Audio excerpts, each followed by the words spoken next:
ಶ್ರೀಮತೆ ರಾಮಾನುಜಾಯ ನಮಃ. ಶ್ರೀಮದ್ವರವರಮುನಿಯೇ ನಮಃ. ಶ್ರೀ ವೆಂಕಟಗುರುವೇ ನಮಃ. ಅಸ್ಮದ್ಗುರುಸಮಾರಂಭಾಂ ಯತಿಶೇಖರಮಧ್ಯಮಾಂ ಲಕ್ಷ್ಮೀವಲ್ಲಭಪರ್ಯಂತಾಂ ವಂದೇ ಗುರುಪರಂಪರಾಂ. ಮಾರ್ಹಳಿ ಮಾಸದಲ್ಲಿ ನಾವಿಂದು 10ನೇ ಶುಭ ದಿನಕ್ಕೆ ಕಾಲಿಟ್ಟಿದ್ದೇವೆ. ಈ ದಿನದ ಪಾಶುರಕ್ಕೆ ಹೊಂದಿದಂತೆ ಪಾಶುರಾನುಭವವನ್ನು ಹೊಂದಲು ಆಚಾರ್ಯರ ಪಾದಾರವಿಂದಗಳಿಗೆ ನಮಿಸುತ್ತಾ ಭಾಗವತ ಕುಲಕೋಟಿಗೆ ಹೃದಯಪೂರ್ವಕ ಪ್ರಣಾಮದೊಂದಿಗೆ ಸ್ವಾಗತವನ್ನು ಕೋರುತ್ತಿದ್ದೇನೆ. ಒಂದು ಗುಂಪಿನಲ್ಲಿ ಒಬ್ಬನು ಮಿಕ್ಕ ಎಲ್ಲರಿಗಿಂತ ಸಮರ್ಥನಾಗಿರುವವನಾಗಿದ್ದಾಗ ಅವನನ್ನು ಎಲ್ಲರೂ ಒಪ್ಪಿಕೊಂಡು ತಮ್ಮ ಗುಂಪಿಗೆ ಅವನನ್ನೇ ನಾಯಕನನ್ನಾಗಿ ಮಾಡುತ್ತಾರೆ. ಇದು ಲೋಕಾರೂಢಿಯಾದ ವಿಷಯವಲ್ಲವೇ? ಅಂತೆಯೇ ಈ ಗೋಕುಲದಲ್ಲಿ ಅಷ್ಟೂ ಹೆಣ್ಣು ಮಕ್ಕಳಲ್ಲಿ ಒಬ್ಬಳಾದ ಈ ಗೋಪಿಕೆ ಕೃಷ್ಣ ಸಂಶ್ಲೇಷದಲ್ಲಿ ಅತ್ಯಂತ ಜ್ಞಾನ ಹೊಂದಿದವಳಾಗಿರುತ್ತಾಳೆ. ಎಲ್ಲರನ್ನೂ ಕೃಷ್ಣನು ಗೋಳು ಹೊಯ್ದುಕೊಂಡು ಸತಾಯಿಸಿದರೆ ಈ ಗೋಪಿಕೆಯೋ ಕೃಷ್ಣನನ್ನೇ ಗೋಳು ಹೊಯ್ದುಕೊಂಡು ಸತಾಯಿಸುವಷ್ಟು ಸಮರ್ಥಳು.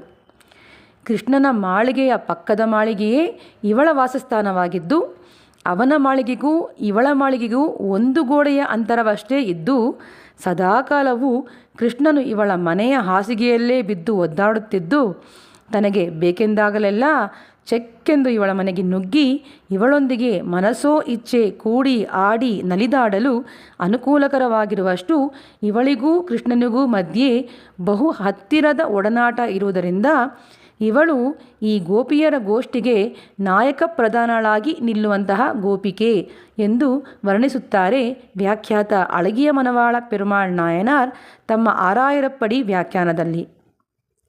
ಇಂತಹ ವೈಶಿಷ್ಟ್ಯಪೂರ್ಣ ಸ್ವಭಾವದೊಂದಿಗೆ ಕೂಡಿದ ಗೋಪಿಯನ್ನು ಎಬ್ಬಿಸ ಹೊರಟಿದ್ದಾಳೆ ಗೋದೆ ಈ ಪಾಶುರದಲ್ಲಿ. ನೋಟ್ರುಚ್ಚುವರ್ಕಂ ಪುಗುಗಿನ್ನ ಅಮ್ಮನಾಯ್. ನೋಟ್ರು, ನೀನು ವ್ರತವನ್ನು ಮಾಡದಲೇ ಕೃಷ್ಣಾನುಭವವನ್ನು ಪಡೆದಿರುವ ಭಾಗ್ಯವತಿ. ಆದರೆ ಈ ಅತಿಶಯದ ಸುಕೃತ ವಿಶೇಷ ಭಾಗ್ಯವನ್ನು ಅನುಭವಿಸುತ್ತಾ ನೀನೊಬ್ಬಳೇ ಚುವರ್ಗಂ ಪೂಗಿನ್ನ ಅಮ್ಮನಾಯ್ ಸ್ವರ್ಗಾನುಭವವನ್ನು ಹೊಂದುವುದು ತರವೇ? ಮಾತ್ರಮಂ ತಾರಾರೋ ವಾಶಲ್ ತಿರವಾದಾರ್. ನಮ್ಮನ್ನು ಬಂದು ಎಬ್ಬಿಸುವೆ ಎಂದು ಹೇಳಿ ನೀನು ಹೀಗೆ ಮಲಗಿರುವುದು ನಿನಗೆ ಶೋಭೆಯೇ ಹೇಳು? ಇಲ್ಲಿ ಸ್ವರ್ಗಾನುಭವ ಎನ್ನುವುದು ಭಗವದ್ ಅನುಭವವನ್ನು ಸೂಚಿಸುತ್ತದೆ. ಶ್ರೀರಾಮನೊಡನೆ ಸೇರಿ ಇರುವುದೇ ಸ್ವರ್ಗ, ಅವನನ್ನು ಬಿಟ್ಟಿರುವುದೇ ನರಕ ಎಂದಿದ್ದಾಳೆ ಸೀತಾದೇವಿ. ಪ್ರಿಯವಾಕ್ಯ ಪ್ರದಾನೇನ ಸರ್ವೇ ತುಷ್ಯಂತಿ ಜಂತವಃ ತಸ್ಮಾತ್ ತದ್ದೇವ ವಕ್ತವ್ಯಂ ವಚನೇಕ ದರಿದ್ರತಾ ಎಂಬಂತೆ ನಾವು ನಿನ್ನ ಮಾತಿಗೆ ಕಾದಿದ್ದರೆ ನಿನ್ನಲ್ಲಿ ಆ ಮಾತಿಗೂ ಕೊರತೆಯೇ? ನಿನ್ನ ಪ್ರಿಯವಾದ ಮಾತುಗಳನ್ನು ಕೇಳಿ ನಾವು ಆನಂದಿಸಬೇಡವೇ? ಒಳಕ್ಕೆ ಬನ್ನಿ ಎಂದೋ ಹೋಗಿ ಎಂದೋ ಒಂದು ಮಾತೂ ಆಡಬೇಡವೇ ಎಂದರು. ಆಗ ಒಳಗೆ ಮಲಗಿದ್ದ ಸಖಿ, ಹೀಗೆಲ್ಲ ನೀವು ನನ್ನ ಮೇಲೆ ದೋಷಾರೋಪಣೆ ಮಾಡುವುದಕ್ಕೆ ಇಲ್ಲಿ ಈಗ ಅವನುಂಟೋ ಎಂದಳು. ಸಖಿಯ ಮಾತು ಕೇಳಿ ಗೋದಾ ಹೇಳುತ್ತಾಳೆ, ನಾಟ್ರತ್ತುಳಾಯಿ ಮುಡಿ ನಾರಾಯಣನ್ ಎಂದು.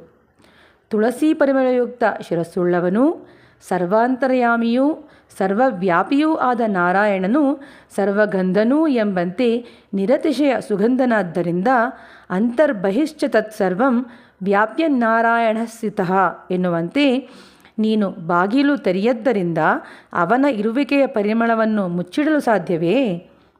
ಅವನು ಇಲ್ಲಿರುವುದರಿಂದಲೇ ತಾನೇ ನೀನು ಬಾಗಿಲು ತೆರೆಯದೆ ಒಂದು ಮಾತು ಆಡದೆ ಬಾಯಿಗೆ ಮನಸ್ಸಿಗೆ ಬೀಗ ಮುದ್ರೆ ಮಾಡಿದ್ದೀಯಾ ಎನ್ನುತ್ತಾಳೆ. ಸಖಿ, ಇದೆಂತಹ ಆರೋಪಣೆ? ನೀವು ಆಗಲೇ ಬಾಗಿಲನ್ನು ಹಿಡಿದು ನಿಂತಿದ್ದೀರಿ, ಶಿಸ್ತಾಗಿ ಕಾಯುತ್ತಿದ್ದೀರಿ. ಅವನು ಈಗೆಲ್ಲಿ ಒಳಗೆ ಬರಲು ಸಾಧ್ಯ? ಗೋದಾದೇವಿ, ಹಾಂ ಏನಂದೆ? ಅವನು ನಾರಾಯಣನು. ನೀನು ಬಾಗಿಲು ತೆಗೆದು ಒಳಗೆ ಬಿಡುವವರೆಗೂ ಅವನು ಕಾಯಬೇಕೋ? ಅವನು ಒಮ್ಮೆ ನಿನ್ನ ಬಳಿಗೆ ಬಂದನಾದರೆ ಹೊರಗಿಲ್ಲಿ ಬರಲು ಅರಿತಾನು. ಅವನು ನಮ್ಮ ಕಣ್ಣಿಗೆ ಕಾಣದಿದ್ದರೂ ಅವನ ತುಳಸಿಮಾಲೆಯ ಸುಗಂಧ ಅವನ ಇರುವಿಕೆಯನ್ನು ನಮಗೆ ತೋರಿಸಿಕೊಟ್ಟಿದೆ. ಸಖಿ, ನೋಡಿ, ಮಾತಾಡದೆ ಮಲಗಿದ್ದಲ್ಲಿ ಬಾಯಿ ತೆರೆ ಬಾಗಿಲು ತೆರೆ ಎನ್ನುವಿರಿ, ತೆರೆದಲ್ಲಿ ಹಾ ನಮಗೆ ಉತ್ತರ ಕೊಡುವುದೇ ಎನ್ನುವಿರಿ. ಆ ಭಗವಂತನು ನನಗೆ ಅಷ್ಟು ವಾಚೋವಿಧೇಯನೋ ಎಂದು ಹೇಳಿದಾಗ ಅದಕ್ಕೆ ಗೋದಾದೇವಿಯು நம்மால் போற்றப்பறைதரும் புண்ணிಯ ನಾಳ್. ಅಲ್ಲಮ್ಮ, ನಮ್ಮಿಂದ ಮಂಗಳಾಶಾಸನ ಮಾಡಿ ಸ್ತುತಿಸಲ್ಪಟ್ಟರೆ ಅಭಿಮತ ಪುರುಷಾರ್ಥಗಳನ್ನು ಕೈಂಕರ್ಯ ಉಪಕರಣಗಳನ್ನು ಕೊಡುವ ಧಾರ್ಮಿಕನವನು. ಎಷ್ಟೇ ಪುಣ್ಯನಾದರೂ ಮಂಗಳಾಶಾಸನ ಮಾಡದಿದ್ದರೆ ಆಸೆ ಪಡುವ ನಮಗೆ ಪುರುಷಾರ್ಥವನ್ನು ಕೊಡನು. ನಾವು ಅಪೇಕ್ಷಿಸಿ ಅವನು ಕೊಟ್ಟರೇನೇ ಅದು ಕೊಟ್ಟಂತಾದೀತು.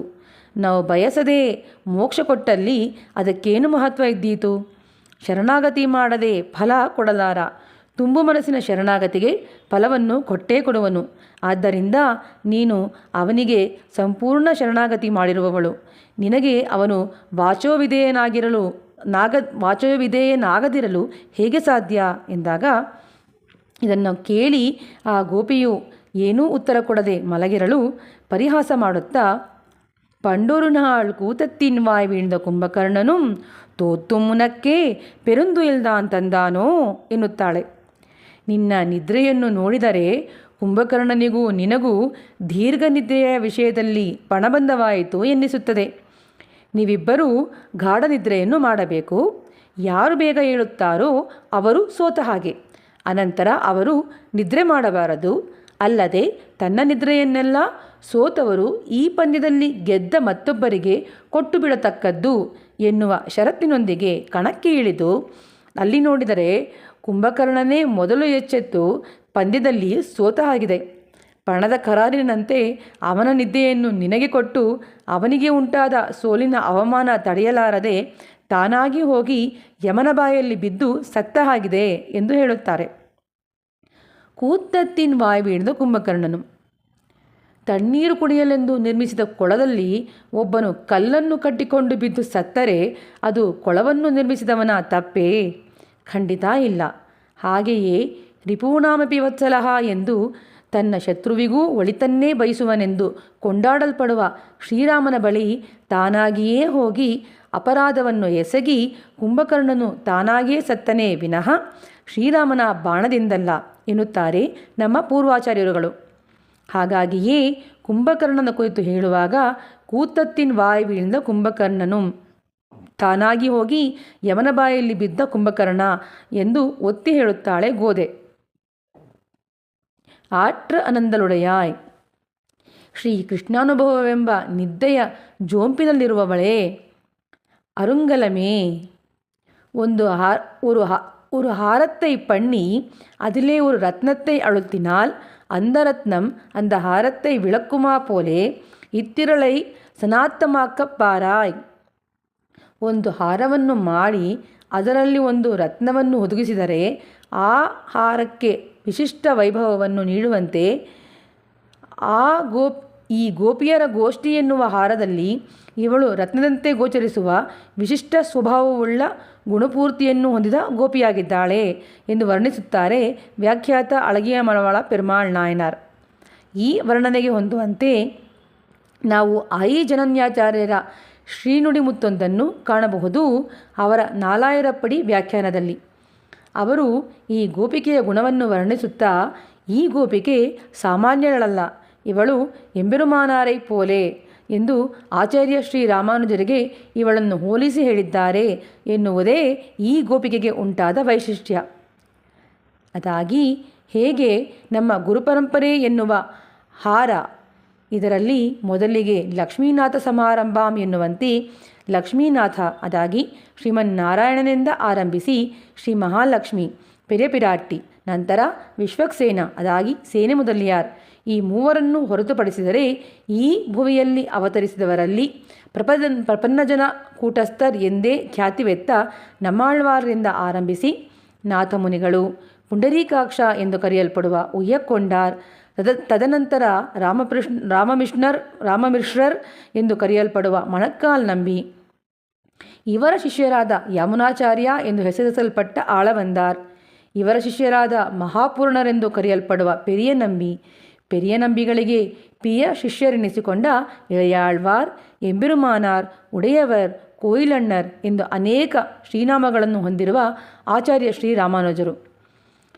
ಇವರ ನಂತರ ಮುಂದುವರೆದ ಶಿಷ್ಯ ಪರಂಪರೆಯಲ್ಲಿ ಎಂಬಾರ್, ಪರಾಶರ ಭಟ್ಟರ್, ನಂಜಿಯರ್, ನಂಪಿಳ್ಳೈ, ವಡಕ್ಕೆ ತಿರುವೀದಿ ಪಿಳ್ಳೈ, ಪಿಳ್ಳೈ ಲೋಕಾಚಾರ್ಯರ್, ತಿರುವಾಯ್ಮೊಳಿ ಪಿಳ್ಳೈ, ಹಾಗೂ ಕೊನೆಯದಾಗಿ ಮನವಾಳ ಮಾಮುನಿಗಳು ಹಾಗೂ ಇವರನ್ನೇ ತನಗೆ ಆಚಾರ್ಯರನ್ನಾಗಿ ಸ್ವೀಕರಿಸಿ ಇವರಿಗೆ ಶ್ರೀಶೈಲೇಶ ದಯಾಪಾತ್ರಂ ತನಿಯನನ್ನು ಸಮರ್ಪಿಸಿದ ಶ್ರೀ ರಂಗನಾಥನಾದ ನಂಪೆರುಮಾಳ್. ಹಾಗಾಗಿ ನಮ್ಮ ಗುರುಪರಂಪರೆ ಎನ್ನುವುದು ಭಗವಂತನಿಂದಲೇ ಆರಂಭಿಸಿ ಭಗವಂತನೊಂದಿಗೆ ಕೊನೆಗೊಳ್ಳುವುದು. ಈ ಹಾರದಲ್ಲಿ ನರುನಾಯಕ ಪದಕ ರತ್ನವಾಗಿ ಪ್ರಜ್ವಲಿಸುವವರೇ ಆಚಾರ್ಯ ಶ್ರೀ ರಾಮಾನುಜರು. ಭಗವಂತನೇ ಇವರ ನಾಯಕತ್ವವನ್ನು ಒಪ್ಪಿಕೊಂಡು ಇವರಿಗೆ ಉಭಯ ವಿಭೂತಿಗೂ ಇವರನ್ನೇ ಆಚಾರ್ಯರನ್ನಾಗಿ ನೇಮಿಸಿ ಉಡೆಯವರ್ ಎನ್ನುವ ಶ್ರೀನಾಮದೊಂದಿಗೆ ಇವರಿಗೆ ಬಿರುದನ್ನೂ ನೀಡಿ ಇವರ ಸಂಬಂಧ ಹೊಂದಿದ ಸಕಲ ಜೀವಾತ್ಮರಿಗೂ ಮೋಕ್ಷ ದೊರೆಯುವುದು ಎಂದು ಅಭಯವನ್ನು ನೀಡಿದನು. ಅಂತೆಯೇ ಹೇಗೆ ಆಚಾರ್ಯ ಶ್ರೀ ರಾಮಾನುಜರು ನಮ್ಮ ಶ್ರೀ ಸಂಪ್ರದಾಯದ ಗುರುಪರಂಪರೆ ಎನ್ನುವ ಹಾರಕ್ಕೆ ನಡುನಾಯಕರಾಗಿ ನಿಲ್ಲುತ್ತಾರೋ ಹಾಗೆಯೇ ಈ ಗೋಪಿಕೆ ಈ ಗೋಕುಲದ ಗೋಪಿಯರ ನಡುವಲ್ಲಿ ನಾಯಕಿ ಪ್ರಧಾನಳಾಗಿ ನಿಲ್ಲುತ್ತಾಳೆ. ಹಾಗಾಗಿಯೇ ಆಯಿ ಜನನ್ಯಾಚಾರ್ಯರು ಈಕೆಯನ್ನು ಎಂಬೆರುಮಾನಾರೇ ಪೋಲೆ ಎಂದು ತಮ್ಮ ವ್ಯಾಖ್ಯಾನದಲ್ಲಿ ಉಲ್ಲೇಖಿಸಿ ತೋರಿಸಿ ವರ್ಣಿಸಿದ್ದಾರೆ. ಶೇಷಮಾಯ್ ಒಂದು ತಿರ. ಇಂತಹ ವೈಶಿಷ್ಟ್ಯಪೂರ್ಣ ಗುಣ ಸ್ವಭಾವವನ್ನು ಹೊಂದಿರುವ ಗೋಪಿಕೆಯಾದ ನೀನು ಬರಿಯ ಕೃಷ್ಣನಿಗಷ್ಟೇ ಅಲ್ಲ, ನಮಗೂ ಅತ್ಯಂತ ಪ್ರಿಯವಾದವಳೇ ಹಾಗೂ ನಮ್ಮ ಪ್ರೀತಿಗೆ ಪಾತ್ರಳಾದವಳೇ ಆಗಿದ್ದೀಯ. ಆದ್ದರಿಂದ ನೀನು ನಿದ್ದೆಯ ಮಂಪರಿನಿಂದ ಹೊರಬಂದು ಸುಪ್ರಸನ್ನೆಯಾಗಿ ಬಾಗಿಲು ತೆರೆ ಎಂದು ಹೇಳಿದಾಗ ಅವಳು ಇನ್ನೂ ತಾನು ಮಲಗಿರುವುದು ತರವಲ್ಲ ಎಂದು ತಕ್ಷಣ ಎದ್ದು ಬಾಗಿಲ ತೆರೆದು ಇವರ ಜೊತೆಗೂಡುವಳು. ನೋತುಚ್ಚುವರ್ಕಂ ಪೋಗಿನ್ನ ಮನಾಯ್ ಎಂದು ಮಲಗುವುದನ್ನೇ ವ್ರತವನ್ನಾಗಿ ಮಾಡಿಕೊಂಡು ಅಜ್ಞಾನವೆಂಬ ನಿದ್ರೆಗೆ ಜಾರಿ ಅದನ್ನೇ ಸ್ವರ್ಗವೆಂದು ಭಾವಿಸಿರುವ ಜೀವಾತ್ಮರೇ, ಮಾற்றಮುಂ ತಾರಾರೋ ವಾಶಲ್ ತಿರುವಾದಾರ್, ಏಳಿ ಎದ್ದೇಳಿ, ನೀವು ಈ ಭುವಿಗೆ ಬಂದಿರುವ ಉದ್ದೇಶವನ್ನು ಮರೆತು ಅಜ್ಞಾನದಿಂದ ತಾಮಸ ನಿದ್ದೆಗೆ ಜಾರಿರುವಿರಿ. ಈ ನಿಮ್ಮ ಅಜ್ಞಾನದ ನಿದ್ದೆಯಿಂದ ಹೊರಬಂದು ಜ್ಞಾನದ ಬಾಗಿಲನ್ನು ತೆಗೆದು ನಾಟ್ರತ್ತುಳಾಯ್ ಮುಡಿ ನಾರಾಯಣನ್, ಆ ದೀಪಜ್ಯೋತಿ ಪ್ರಕಾಶಕನಾದ ಭಗವಂತನಲ್ಲಿ ಶರಣು ಹೊಂದಿರಿ. ನಮ್ಮ ಶರಣಾಗತಿಯನ್ನು ಸ್ವೀಕರಿಸಿ ನಮ್ಮಾಲ್ ಪೋತ ಪರೆದರುಂ ಪುಣ್ಯನ್, ನಮಗೆ ಮೋಕ್ಷವನ್ನು ನೀಡುವ ಪುಣ್ಯಪುರುಷನೂ ಅವನೇ. ಅದನ್ನು ಬಿಟ್ಟು ಪಂಡೊರು ನಾಳ್ ಕೂತತ್ತಿನ್ ವಾಯ್ ವೀழ்ந்த ಕುಂಭಕರ್ಣನು ತೋತುಮುನಕ್ಕೆ ಪೆರುಂದುಯಿಲ್ದಾನ್ ತಂದಾನೋ ಎನ್ನುವಂತೆ ಕುಂಭಕರ್ಣನೊಡನೆ ಪಂದ್ಯದಲ್ಲಿ ಗೆದ್ದು ಅವನ ನಿದ್ದೆಯನ್ನೆಲ್ಲ ನೀವೇ ಪಡೆದು ಬಂದವರಂತೆ ಈ ರೀತಿಯಾಗಿ ಆಟ್ರ ಅನಂದರೊಳೆಯಾಯ್ ಅರುಂಗಲಮೇ, ಅತ್ಯಂತ ಆಲಸ್ಯದಿಂದ ಮಲಗಿರುವ ಜೀವಾತ್ಮರೇ, ನನ್ನೊಡನೆ ಕೂಡಿ ಆ ಭಗವಂತನ ಶ್ರೀನಾಮ ಸಂಕೀರ್ತನೆ ಮಾಡಲು ತೇಷಮಾಯ್ ಒಂದು ತಿರ, ಬೇಗ ನನ್ನೊಂದಿಗೆ ಬನ್ನಿ. ಈ ಸಂಸಾರ ಸಾಗರದಲ್ಲಿ ಅಜ್ಞಾನ ನಿದ್ದೆಗೆ ಜಾರಿರುವ ಜೀವಾತ್ಮರಾದ ನಮ್ಮನ್ನು ಎಚ್ಚರಿಸಿ ಉದ್ಧರಿಸಲೆಂದೇ ಅವತರಿಸಿದವರೇ ನಮ್ಮ ಪೂರ್ವಾಚಾರ್ಯರುಗಳು. ಇಂತಹ ಕಾರುಣ್ಯಮೂರ್ತಿಗಳಾದ ನಮ್ಮ ಪೂರ್ವಾಚಾರ್ಯರುಗಳ ಶ್ರೀಪಾದವನ್ನು ಆಶ್ರಯಿಸಿದರೆ ಅವರ ಅನುಗ್ರಹದಿಂದ ನಮ್ಮ ದೋಷವನ್ನೆಲ್ಲ ಆ ಭಗವಂತನು ಕಡೆಗಣಿಸಿ ಈ ಸಂಸಾರ ಬಂಧನದಿಂದ ನಮ್ಮನ್ನು ಪಾರುಗಾಣಿಸಿ ತನ್ನ ದಿವ್ಯ ಸಾಮೀಪ್ಯವನ್ನು ಖಂಡಿತ ನೀಡುವನು ಎಂದು ಹೇಳುತ್ತಾ ಅಸ್ಮದಾಚಾರ್ಯರ ಪಾದಾರವಿಂದಗಳಿಗೆ ನಮಿಸುತ್ತಾ ಇಂದಿನ ಈ ಸಂಚಿಕೆಗೆ ಮಂಗಳ ಹಾಡುತ್ತಿದ್ದೇನೆ. ಅಡಿಯೇನ್ ಶ್ರೀ ರಾಮಾನುಜದಾಸಿ ಕೃಷ್ಣ ತಪಸ್ವಿನಿ. ಶ್ರೀಮತ್ಯೈ ವಿಷ್ಣುಚಿತ್ತಾರ್ಯ ಮನೋನಂದನ ಹೇತವೇ ನಂದನಂದನ ಸುಂದರಿಯೇ ಗೋದಾಯೇ ನಿತ್ಯಮಂಗಳಂ. ಶ್ರೀಮತೆ ಸೌಮ್ಯಜಾಮಾತೃ ಮುನೀಂದ್ರಾಯ ಮಹಾತ್ಮನೆ ಶ್ರೀರಂಗವಾಸಿನೇ ಭೂಯಾತ್ ನಿತ್ಯಶ್ರೀರ್ ನಿತ್ಯಮಂಗಳಂ. ಮಂಗಳಾಶಾಸನ ಪರೇರ್ ಮದಾಚಾರ್ಯ ಪುರೋಗಮೈ ಸರ್ವೈಶ್ಚ ಪೂರ್ವೈರಾಚಾರ್ಯೈ ಸತ್ಕೃತಾಯಾಸ್ತು ಮಂಗಳಂ. ஆண்டாள் ரங்கமன்னார் திருவடிகளே சரணம். ஆழ்வார் எம்பெருமானார் ஜிஆர் திருவடிகளே சரணம். ஆச்சாரியன் திருவடிகளே சரணம். ஸ்ரீமதே ராமானுஜாய நமஹ.